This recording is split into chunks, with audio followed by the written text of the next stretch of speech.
Welcome everybody to another episode of Found Purpose. I'm your host, Cortland Fields. Let's get into it. I'm here with my boy, CJ. So CJ, thank you for doing the podcast. I wanted to start off by asking, what made you say yes to doing this particular podcast? Because I'm proud of what you're doing and the impact that you're trying to have on people dealing with different mental health issues or what have you. So if any stories or whatnot can help people. If I recall, you did suffer from some type of depression? Yes. Can we talk about that? Sure. When did you realize that you had? When I looked in the mirror and didn't recognize who I was looking at. Long ago was that? About 5 years now. Yeah. So when you say you looked in the mirror, explain that. Well, I think when it comes to the Black community, we don't discuss what depression and what it is. I think we had this idea of because of where you are in life, and if you have things going on for yourself and you live in a certain type of life, that it's nothing for you to be depressed about. So you don't really see the signs coming and you don't really recognize that things are not right, because it can't be depression because I got everything going.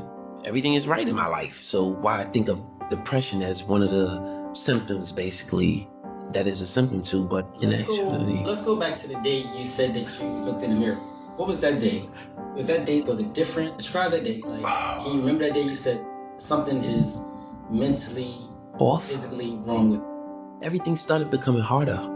The littlest things. You didn't, not getting them out of bed and everything else. Everything just seemed to be so hard, and the lack of eating and all kind of stuff. It was so many different signs coming about.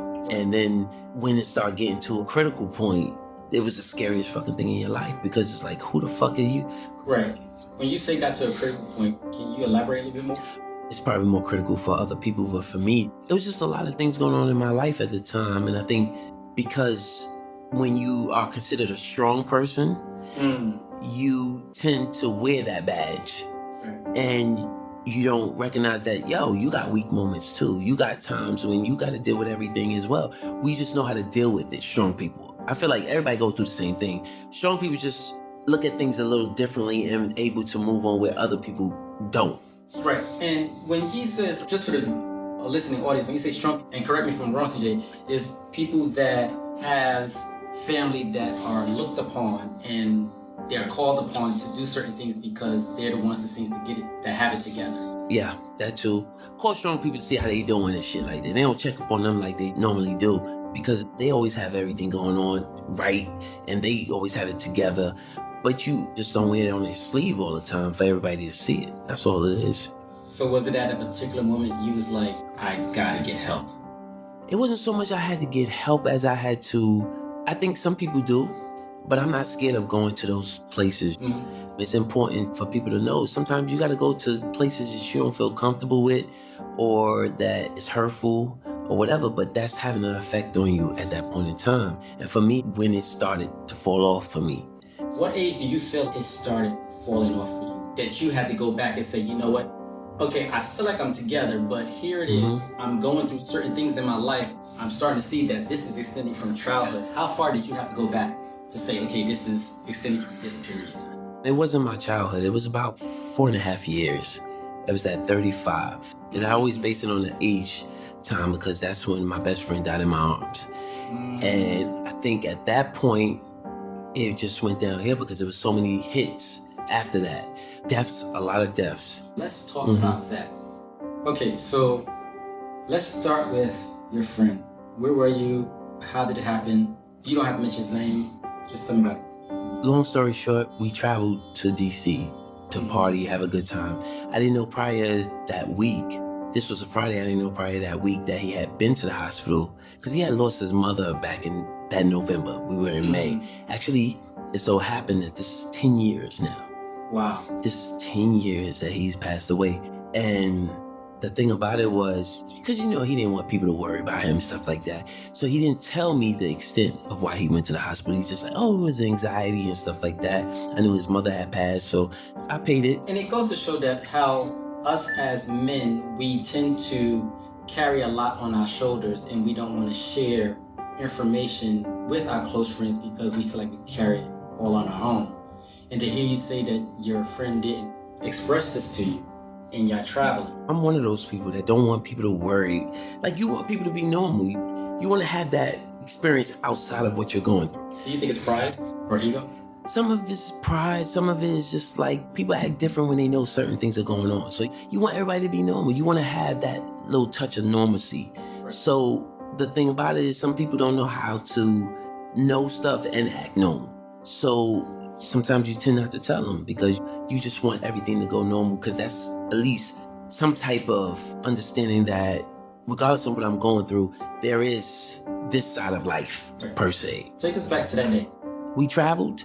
I drove down to DC, which with his condition at the time, he shouldn't have been driving for a long period of time. I didn't know, because I would have shut the trip down. Or he was like, oh yeah, it was nothing but anxiety. I'm gonna be a little slow. I ain't gonna be going hard like I normally do. And I paid it because I'm like, okay, cool. But when we got there, we went and got to something to eat. Our fucking tickets for the parties and all that stuff. One of my military buddies met us up from Virginia. He came to DC and getting dressed for the party. A couple that we knew from New York had stopped by the hotel room. So they was up there laughing and stuff like that. I had already made my boy get dressed first because he's slow as hell. When he came out, I went into the bathroom. They were all out there talking and stuff. And it just so happened I was getting out of the shower, already put my clothes on. And one of my best friends from the military, he was like calling my name frantically or whatever. Like, he's, yo, what's up? Like, what's going on? When I stepped out of the bathroom, I looked. My friend is laying over the bed, grasping the key, trying to get air or whatever. The couple, they were standing there like in shock, like not knowing what's going on. It was like he was just struggling to breathe. So I got on the bed with him because I knew prior that he told me about the hospital situation and anxiety. So I'm thinking it's anxiety. So I got him in my arms and I'm like, yo, just look at me, calm down, breathe. And because that period of the time, he wasn't looking at me. But when he finally did, he was looking at me and then he just stopped breathing.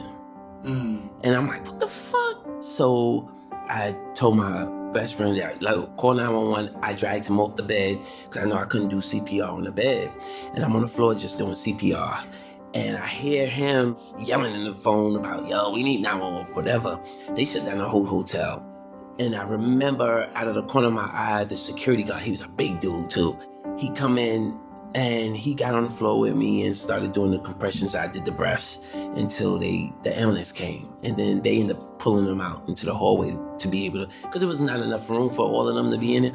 They pulled them out into the hallway. And I had a situation at work similar. So I already knew it's too long they working on him and they not getting, but they had shut down all the elevators, everything, because it was like, as soon as we situate him, we hauling ass to the hospital. What were you feeling? I didn't know what to feel at the time. To be honest with you, if you ask me, I was at a loss because it was so unexpected. And I'm used to dealing with my job at the time. I'm used to dealing with crazy shit. But this was more personal, but at the end of the day, I was realistic about certain things. Yeah, I was thrown. So for me, I can't even place at that point in time because it was just, thrown. For at me, this point, being in the military and being a mortician, I work with the dead. Mm-hmm. And then there's times where I have to psych my mind out and say, hey, I'm sending these people home. But later on, you realize those things was never personal. It was personal, Right. but it was never, I didn't have real attachment to them, just that they was fighting for this country. You had an attachment to someone that you cared about, that was your friend, that actually died in your arms. I didn't think about him not being there. When I was doing CPR, I was like, I'm gonna cuss his ass out. We're gonna laugh about this afterwards, So you was in shock. I would say I was, because I didn't believe it until they wouldn't let me go in the ambulance with him, because the detective at the time, he wanted everybody to stay in the room that was there. And luckily enough, I had another friend that was staying in another hotel and I had already called him to come. I told him to go and just call me every time he called me until they tell us. And they even gave us a police escort to the hospital. But by that time, we was all in the lobby waiting to just get the clearance to go. He called me, he was like, yo, he didn't make it. And that was, that blew me. But we still... Like, what did you feel? Like, because I can imagine what it felt like, but just for the listening audience, explain to them that emotion, that feeling that came up. that wasn't the outcome I was hoping for or looking to see. And having to call friends and then having to call his sister, in Puerto Rico at 2 in the morning to let her know her brother died. I had his code to his phone or whatever, but that was hurtful because I'm the one calling her to let her know. And I think for a long time, years after the fact, I didn't realize I was holding on to the fact that I couldn't save him. I wanted to save him and I couldn't. So it's just like, you gotta let it go, because even with the medical people that was there, CPR wouldn't save him. Have you let it go? I did, but I had to understand that I was holding on to that in order to let it go. Explain that. You have with holding. Explain to the listening audience holding on to it and how long of that, because grief comes in different stages, and no one can tell you how long to grieve and how long to get over anything. Well, I think grief and guilt. That's the one thing. It was guilt because you feeling, yo, I'm this person in my career, and then, I couldn't save this dude. Being his best friend, being the person that was there, and it's just like, I couldn't. And feeling guilty that you couldn't. And I always remember his sister always telling a story, even on Facebook sometimes, where when she recounts when she found out, and it's always that call from me. So I haven't talked to her in 10 years after the funeral. Wow. Because I just couldn't do it. And I couldn't understand, what was that disconnect? Why I can't talk to her? I didn't want to be that person that you remember me based on that. Yes. So I think that bothered me. How long did it take you to push through to recognize it? But it was different stages. Oh, yeah. It was definitely different stages on that level, because you recognize certain things as you go along. That guilt thing came towards in about maybe 2 years ago, actually. 2 years ago. And now it's going to be 10 years ago. 10 years. You held on to this guilt for 8 years. Oh, yeah. But you don't realize you held on to it. You don't realize a lot of things until you really sit with yourself and really look back, and you're like, wow, this is what I've been holding on to. Describe the day getting rid of the guilt 2 years ago, if you can recap. I'm one of those people that I can sit in my quiet, in my meditation, and sometimes you ask yourself why you look at certain things a certain way, or why do you do certain things that you do. And I'm a person that can assess all that, where some people can't. That's why therapy comes into play, when people can walk you through. But for me, it was easy to walk myself through it, and I realized I'm always coming with epiphanies of stuff. So for me, I realized I'm holding on to that. That's something that I felt.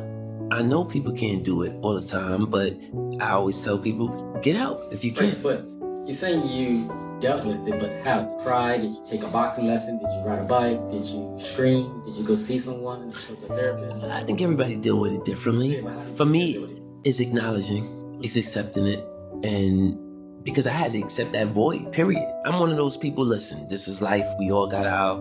We don't know when we're going to go or come, whatever. And we have to accept when people's time is their time. However, you still have to deal with the grief and the loss and all that. I'm one of those people, let's keep moving. I got to live my life. But it did have an effect on me that I wouldn't give credit to. And that was the thing of me accepting that it did have an effect on me. So that was the last stage you say, or was it stages before that you had realized? It was stages before. What was those stages? That was a little bit of the last stages. The other stages was filling the void, trying to put my cousin and another ex-friend that wasn't supposed to be a friend, but being that you're trying to fill this void, you kind of fall into a place where you're giving people this access or titles in your life that really don't deserve them and not even qualify for. So when you say fill a void, are you saying that you replace them? Yeah. That was the first instinct. My first instinct, now that I think about it, because I didn't want to feel it. I didn't want to acknowledge it, that it really hurt me. It was a hell of a loss. Trust, it was. So to try to replace it with something else. It takes the burn off of the experience. It did not at all. Not at all. And I had to apologize to my cousin, because this is the epiphany of me of realizing, being frustrated with my cousin when he don't respond a certain type of way to certain things, or he's not my best friend. And I'm like, well, I'm frustrated with him or giving access for this person, and realizing, because you're trying to replace something that is not replaceable. And you put more on this person or expectations on this person that you just can't. So I had to apologize to him and let him know that, I was getting frustrated with you, or I was whatever, because I was trying to fill a void. And that's not fair to you. And having to operate now with who he really is and not so much of who I wanted him to be. So that was the problem I realized going forward. A lot of times people find themselves, like if you get out of relationships or friendships, like that, especially for me, or even you, because you grew up in Best-Stuy, I grew up in Brownsville. Yeah. It's like it's one of those things that you see people get shot, get killed all the time, and you're like, oh, there's nothing. And you just continue on the day. But as you get older, because the way we were taught and brought up, we don't go to therapists, we don't go to psychiatrists, we don't. Yeah, that was never advocated. We hold those emotions in. But now that you're older and you're starting to do this for yourself, people don't realize what they do and how they look at certain things. It comes from somewhere, and how you treat people or whatever. And if everybody's saying the same thing, maybe you need to really take hold in it and not tell people, no, that's not what I'm doing or whatever. But really listen to people, because sometimes we think we're giving something that we're not. Well, sometimes people say, shit, and I'm like, well, yeah, I'm shit. Like, don't take that too much to that. Yeah, all right, slow down, Tonto.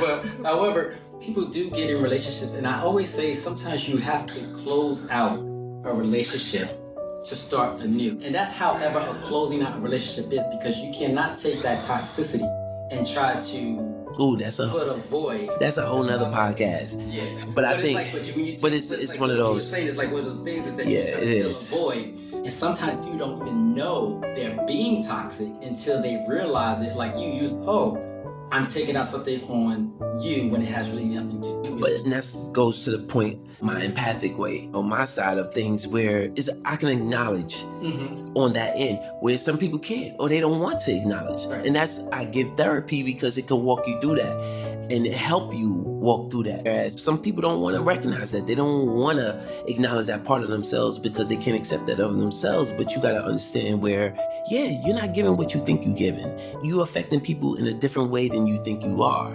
And you have to listen to people, whether you like it or not. If you really want to change and you really want to be that person to people that you want to be, listen to them. Because they're going to tell you what you're giving and how they feel about it. You know what I'm saying? Where are you today? Are you still learning, growing? Are you still dealing? As long as I'm living, I'm going to be learning. But I've definitely passed that, definitely. And I think going through that stuff, I tell people all the time, don't go through something for nothing. When you go through these things, sit back for a minute. Look at the situation. Look at your part that you played in the situation. Right. All that stuff. Just take all the lessons you learn. And you got to learn to... I'm not one of those people that's talk about you got to forgive another person. Fuck that other person. It's you that has to be forgiven, because you know a lot of your decisions and choices that you made brought you to this point and gave that person access to do what they did. So they always going to be who they are. That's what it is. It's you that made those decisions to give them the access. And when you forgive yourself and realize, I was at this place in my life, or I was going through this at that time, it's so easier to heal. It's so easier to walk on and move on, because you understand it was me. Because we are the common denominator to all our problems. Yeah, and sometimes that you give off a certain energy, it makes another person react. So every action causes a reaction. If you're going to forgive yourself, I always tell people, if you're not going to forgive nobody, don't ask nobody to forgive you. Well, that too, yeah. So you forgave yourself. You had to. I had to. Because that's where all the guilt and everything else. And some people, when they can't heal from a situation, even though they say, I forgave the other person, and you still holding on to this, it's because, there's a part that you haven't. That's acceptable. Because people say they forgive, but you don't really forgive. They forgive you. Right, you're just saying it to say it, because that's the whole quote. You gotta forget the other person, move on. Nah, it's a whole lot that goes involved, and it's a lot that starts with you. Right. And nobody wants to own that part. So when I say I forgive a person, I don't forget what you done. Right. But I did forgive you. So that means I can still be cordial and talk to you. So that means if we was on a scale of 1 to 10 and we was at a 10, it was cool, and you did something that brought us down to 0, and I'm probably still at that 8 or 9 going through that hurt and pain, but I'm going to go back. When I forgive you, I'm at 0 again. So I do not know where we're going to fall, but I forgave what you did. But However, I got to for me to even be friends, or even for us to get to that level again, I have to want to deal with you accordingly to even let you get to that. But otherwise, you're just going to stay at 0. I'll piggyback better off for that. I'll forgive a person that's sorry Right. Because what am I forgiving the person that's not even sorry for what they're doing? Because the only way I can forgive you is if you're sorry for it, right? Yeah, be genuinely sorry. Exactly. So if you're not sorry for it, how am I forgiving you? Right. So that's a whole nother aspect of it too. Like, you forgiving somebody, but are they sorry for it? No. If they're not sorry for it, how am I forgive you? And I'm because Exactly. they can do it again. So that's where it all comes to. You have to forgive yourself. Right. Regardless of what that person is feeling, or if they sorry, if they not sorry, I don't give a fuck. Because at the end of the day, it was me. I'm the common denominator to everything. So it's important for me to be right with myself. I don't care about you. You got your own cross to bear. And people are who they are. We put them in positions. We see people sometimes for something else rather than what they are. That's our fault. That's not theirs. We have Exactly. This expectation, and it's like, And whose fault is that? Yours. because you have an Exactly. So everything starts with you. And a lot of people don't want to hone in on that because they don't want to feel like, I brought this on me. I did this to me. Yeah, you did. And whether you like it or not, but at least you could change it when you acknowledge it.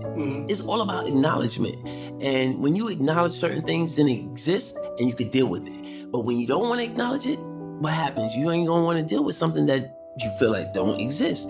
And that's where people fall into problems. And for me, with the depression thing, okay, that happened with my best friend. The following year, another friend of mine that I worked out with, got close with, just spoke to him. He had a issue. Well, what happened was he was with his girlfriend, getting his hair braided or whatever. The coolest dude in the world. It made the news and everything. They ended up having to take the steps in the building because the elevator was down. Well, it was cops on the landing above them who were doing, their little verticals or whatever. A rookie cop had their guns out, startled. Gun goes off because you got your hand on the trigger when you're not supposed to. And the bullet ricochets and hits him in the chest. Just had a daughter, everything. Looked just like him and everything. Killed him. And we just spoke. And he was bitching at me about going to work. And I was like, fine, bless, I'm gonna go with you, blah, blah, blah.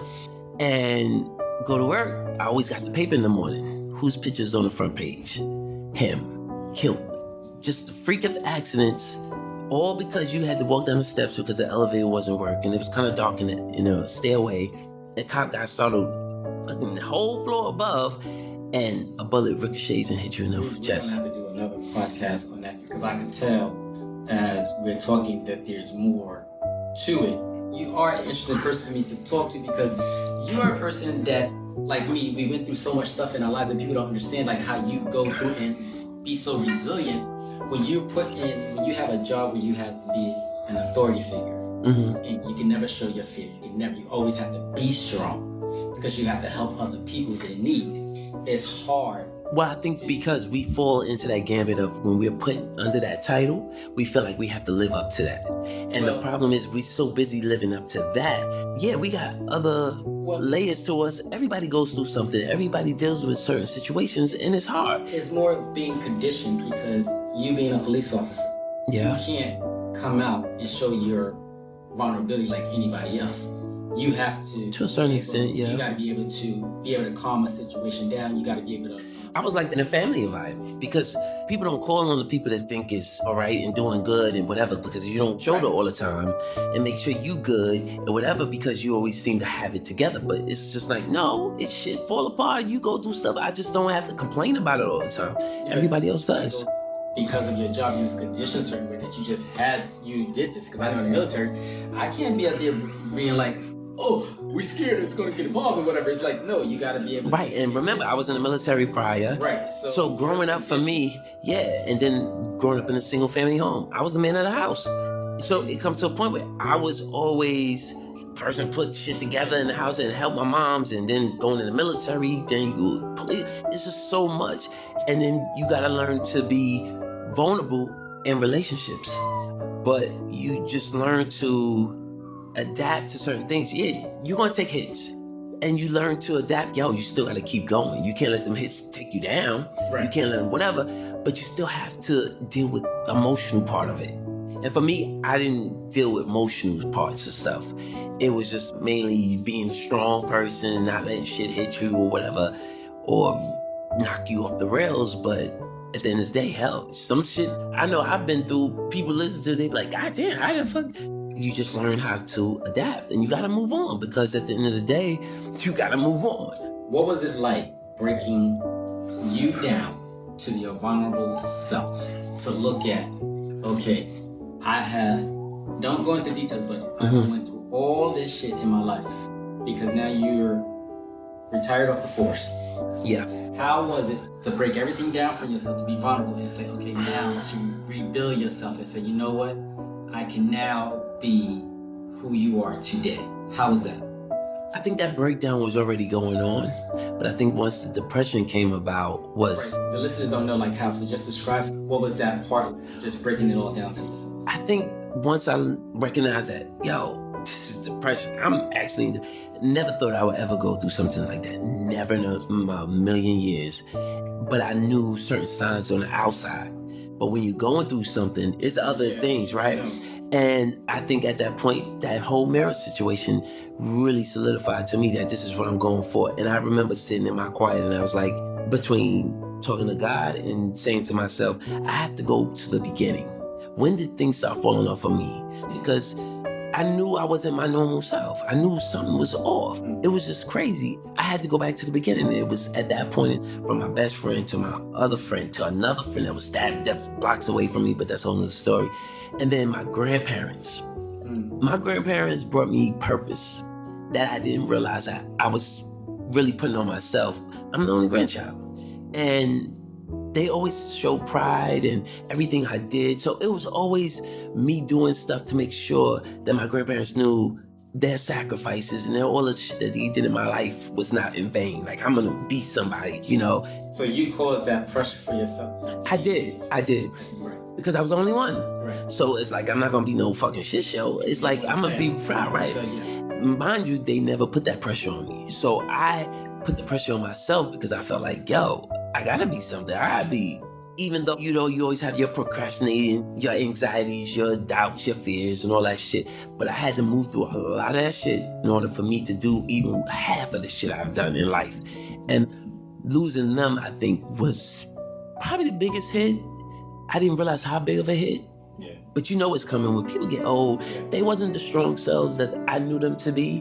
But I was glad I was able, in a position, to be there for them. It does take a lot of you watching it. Two people at the same time, Right. and helping my mom, seeing her just retire, struggling back. So that was a lot of shit, and plus all the other shit that just happened in all that period of time. And I didn't realize how heavy it was because I'm so busy trying to be there and do this and do that and whatever, and handle this and handle that, to the point where it all just crashed on me at that point.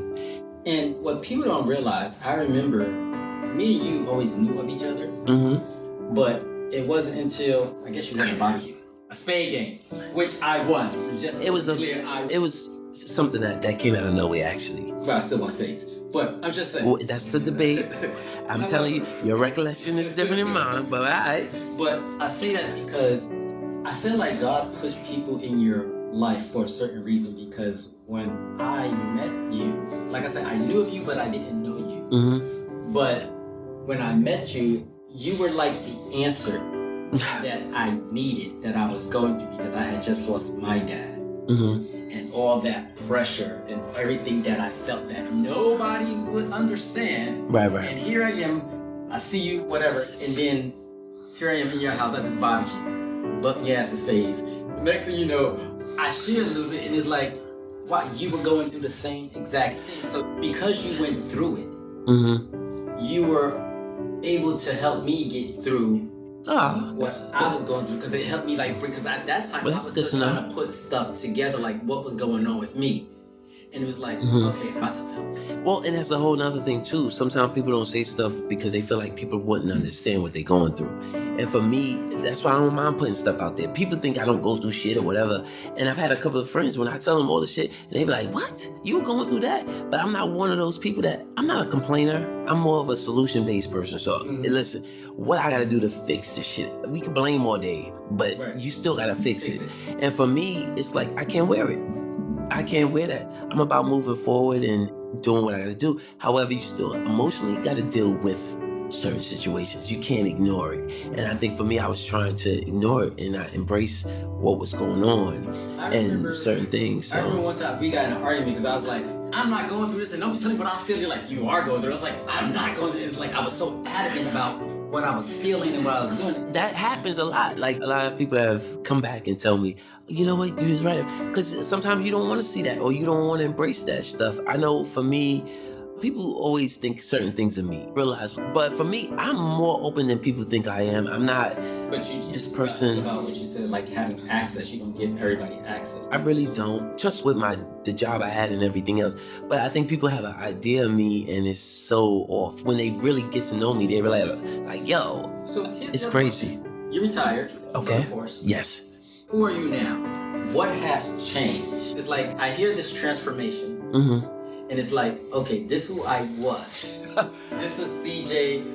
Okay. Point 1. Now, who is CJ point 2? Point 2 is a couple of different layers to that, because I'm gonna tell you, being retired is a freedom to explore different avenues and things that I never did before.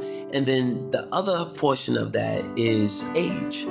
Age does matter, because things you... I say experience matter because people can have age, but if they don't have experience. Well, that's true too. Okay, yeah, I'll give you that. Experience and being open-minded and open to different people's perspectives and life's perspectives, and not being so closed-minded. But that's what I did as a job. Like, I couldn't come to certain situations with a bias. Are you happy now? I am so happy. But that's because I accept every parts of me. Yeah, you gotta do the work. And you gotta listen to people even when it's uncomfortable. You gotta deal with the uncomfortable. You have to deal with, yeah, you thought you was giving this or being this. No, because how many people, Giving that. right, especially for people that feel like, oh, I do all this stuff for people, but how much of that you doing, you ask them if they needed it. You doing what's comfortable for you. Because I can know that's going to go into a whole... Yeah, that could go into a whole thing. But it just coming to your happiness is just, I'm accepting of me, flaws and all, and not holding on to past mistakes or what this one did. But I don't got time for that shit. You know That's what? not my thing I would add to at that. all. I'll tag out to that because I was saying, because that argument that me and you had, because I thought I was right. And Oh I my was God. adamant. Oh, this is on a podcast too? What? I'm wrong. I will admit when I'm wrong, but I have to really be wrong. Exactly. If you get But I get it. Yeah. Right. No, but I felt like that made our friendship stronger because you were willing to forgive me even though I was acting arrogant and say, you know what? I thought I was right and hey, I'm wrong. Well, you know what? I was able to forgive you because it's times before that you've been vulnerable and showed your true nature. And people don't get to see that a lot. Well, that's the thing. But I already knew I can't take this one instance to define you, but I already knew, what your real intention is. And sometimes people don't want to accept when they're hurting people, or people don't want to accept when they're wrong or whatever, because they don't want to own that. It's because it makes them feel bad. I don't want to be wrong. I don't want to be hurting this person. I don't want to do that. Well, you know what? If you are, you are. But at least acknowledging, like, yo, this is how that person feel, you can change it. That's the whole point of it, is that, yo, I may be wrong, but at least let me know and I can change that. Versus trying to, no, that's not what I'm doing.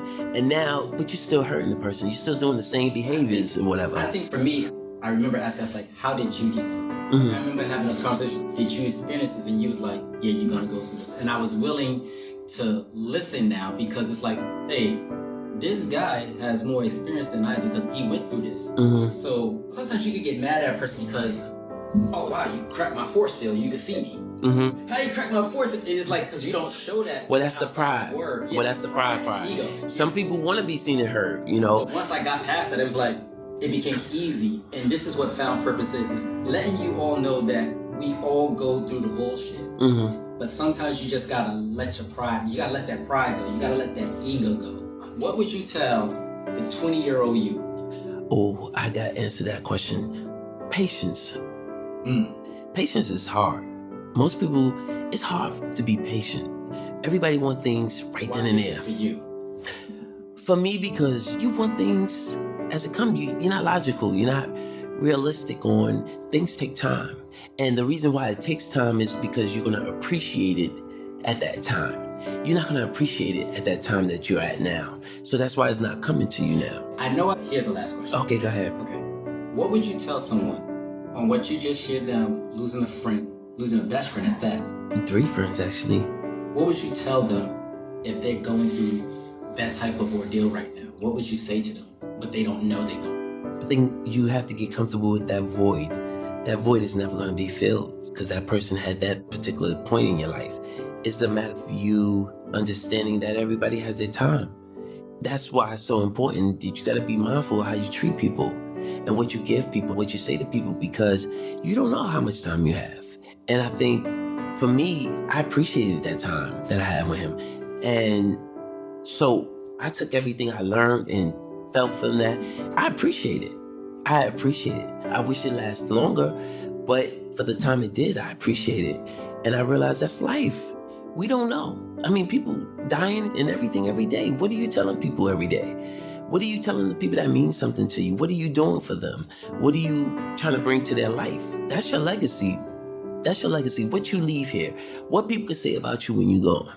And for him, he was a light, man. He was really a great person. So, and really showed me what friendship and what true fellowship and people that really care about you, what that looks like. Wow. And that's what I appreciate about him. And there you have it, people. Thanks for listening. Remember, you can be damaged, broken, or shattered. Anything is fixable. Let's start healing the spirit. And we out. This has been another episode of Found Purpose. Remember, your spirit is never too broken, shattered, or damaged where it can't be fixed. Put God first and everything is fixable. Let's start healing in the spirit.